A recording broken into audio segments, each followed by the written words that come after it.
A lot of golfers, and you may be one of these, scared to change your swing, scared to try a new technique in order to improve your ball striking. Well, in 5 easy to follow steps, I'm going to take you from poor to pro-like, because I've done this with many of my students. Now, it's all about learning to square and close this club face with your left arm and left wrist, as opposed to any other methods. Now, where we go wrong is as we start down at the minute, you leave the club face open, club face open, club face open, and it's a last minute flash in the pan in order to try and square the face. Now, some days that might be great. Other days it will be off, and to be honest, most of the time it will be. Now we're going to take the unpredictability out of this shot and really give you some predictable strikes with this method. I'm very, very excited to talk you and walk you through these 5 simple steps. And if you're wondering why we're choosing this topic today, I'm just answering these questions from all the subscribers that I've asked about ball striking. And just simply, they'll always get notified because they subscribe and turn on the bell and just pop their comments down below. Now, the recipe to great ball striking is hands ahead with loft on the face. So a relationship like this, it's not this action. It's not this action. It's very much this action. Okay, so let me talk you through step number 1. Step number 1 is our grip, because think about this logically. What your left hand does and what your club face does are very much attached, and having a good relationship between top of our hand to our club face is really important. Where we go wrong is if the club face is closed and our grip doesn't match it, or club face is open and our grip doesn't match it. What I want you to really think about here, it's really nice and easy really. Hold the club up and make sure that the club face is nice and square. And you know what a great reset for that is? I mean, I'm using the side of the range mat here. Club face up against it, hold it up, keep it in the same position. Just find a square edge, it's really that easy. And what I'm looking for here in terms of grip, I want what I call neutral, and this is what I like my students to have. When you're looking at this now, and look at this in player cam, with the hands in the middle of my chest, I can see 2.5 knuckles on my glove hand.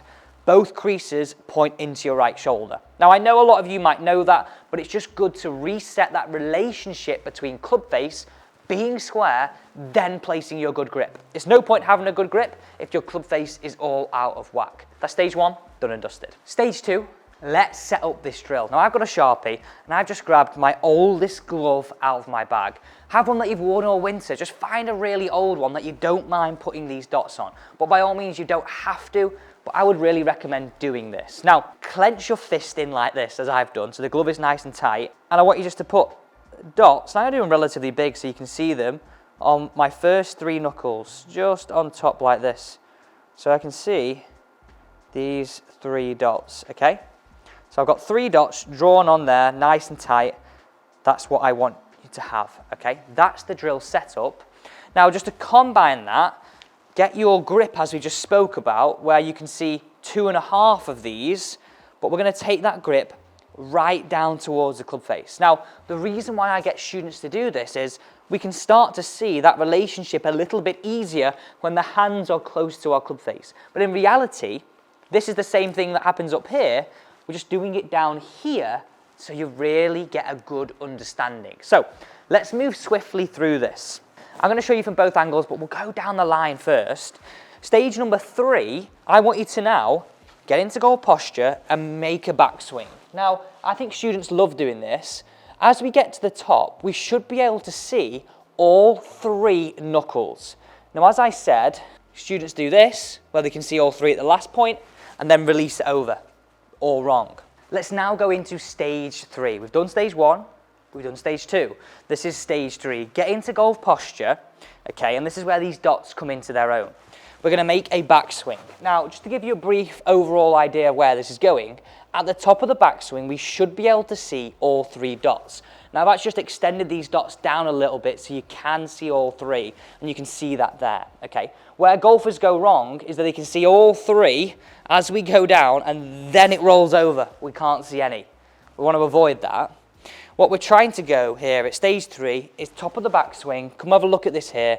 We want to see 3 dots. And this is something you can do. Just turn your head and look at that. You should just be able to see the third dot and the first two really, really easily. That's stage 3, done and dusted.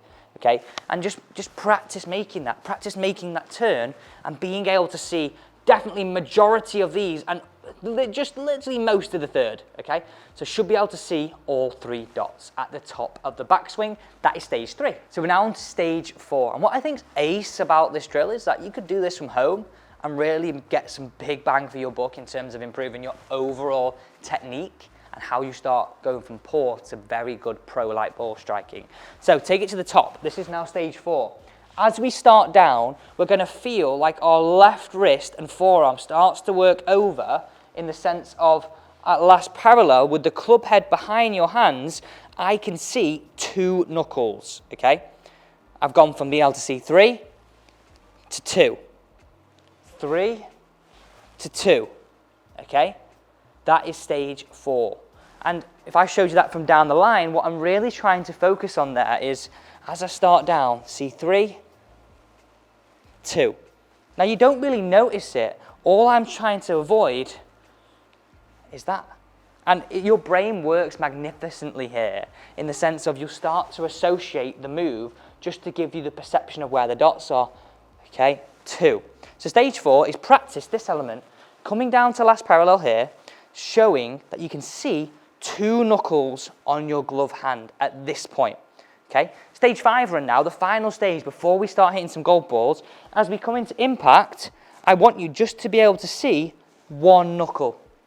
So it's 3 to 2 to 1.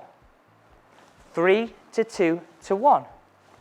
So if I just grab my golf club normally now, and I just go, okay, take my grip, 3, 2, 1, that is how we make a great impact sequence. So that is taking this into an actual shot on the golf course, on the range, whatever you want to do with this. If you want to take it straight to the course, I definitely think you can.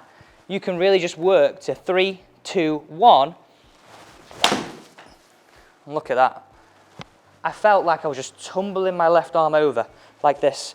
That is the sensation that I got. And in stage 5, don't be scared just to practice that, just like this. But look, 3 at the top, 2 halfway down, 1 at impact is the easiest way to take yourself from poor to pro-like ball striking.